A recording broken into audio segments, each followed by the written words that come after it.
The premise of Harvard law professor Alan Dershowitz's 1991 bestseller Chutzpah is that American Jews need more chutzpah. He argues that notwithstanding the stereotype, we are not pushy or assertive enough for our own good and for the good of our most vulnerable brothers and sisters in other parts of the world, unquote.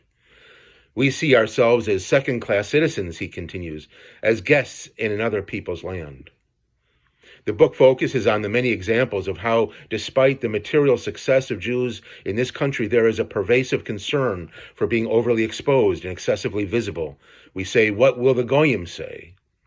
The Yiddish word chutzpah carries with it a sense of inappropriate boldness.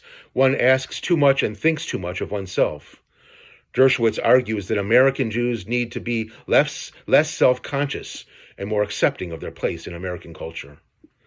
Shabbat Shalom. I hope that this pre-Shabbat video finds you and your family healthy and safe and enjoying our beautiful winter morning here in Rockland County.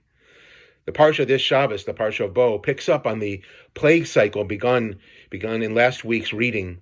This week, Moses demands that Pharaoh let all of the Israelites, the young and the old, along with the sheep and cattle, go out to celebrate Chag Ladonai, a festival of the Lord. Pharaoh refuses to release the children, and Moses announces the 8th plague. The land will be covered with locusts. Exodus chapter 9, verse 14 reads, locusts invaded all the land of Egypt and settled within the territory of Egypt in a thick mass. Never before had there been so many, nor will there ever be so many again. When he had enough, Pharaoh summons Moses and Aaron, begging them to intercede with the Lord to remove the pestilence. Once again, though, the Lord hardens Pharaoh's heart, and Moses, without warning now, holds his hand out towards the sky, and the last plague to befall the Egyptians before the devastating death of the Egyptian firstborn descends on Egypt. This time, darkness, a darkness that was so black that it was palpable. Frightened and panicked, Pharaoh promises Moses once again that he and Aaron, as well as the old and the young together, all of the Israelites may go out and worship. But then he qualifies this, saying only your flocks and your herds must stay behind. What happens next is astounding. Perhaps Moses felt that he had the upper hand. Maybe he suspected that Pharaoh would once again renege. Whatever the reasons, Moses rejects Pharaoh's offer.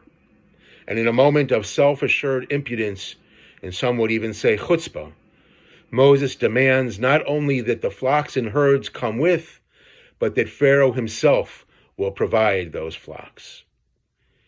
Pharaoh refuses, and the rest, as they say, is history. Moses, at age 80, is a shrewd negotiator whose ability to inspire a nation of slaves while taking on a despotic monarch makes him unique in the annals of history. But Moses' real brilliance stems from his refusal to accept a lesser status for himself and for his Israelites. By boldly insisting that Pharaoh supply the needs of the Israelites on their journey, Moses confronts Pharaoh on his record of human rights abuses and insensitivity to human suffering.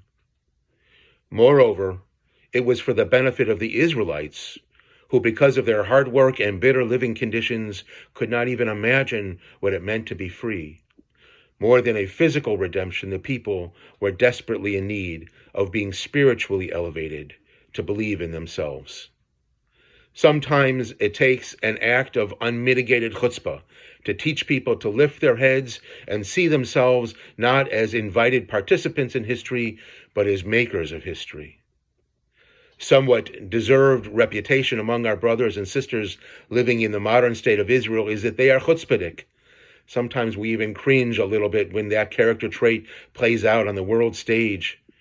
But it's that audaciousness that brought the Jewish homeland back to life after 2,000 years. It's what drives Israel's booming economy. And it's that chutzpah that allows us Jews living in the United States and in the diaspora to walk with our backs straight and our heads held high. Shabbat Shalom.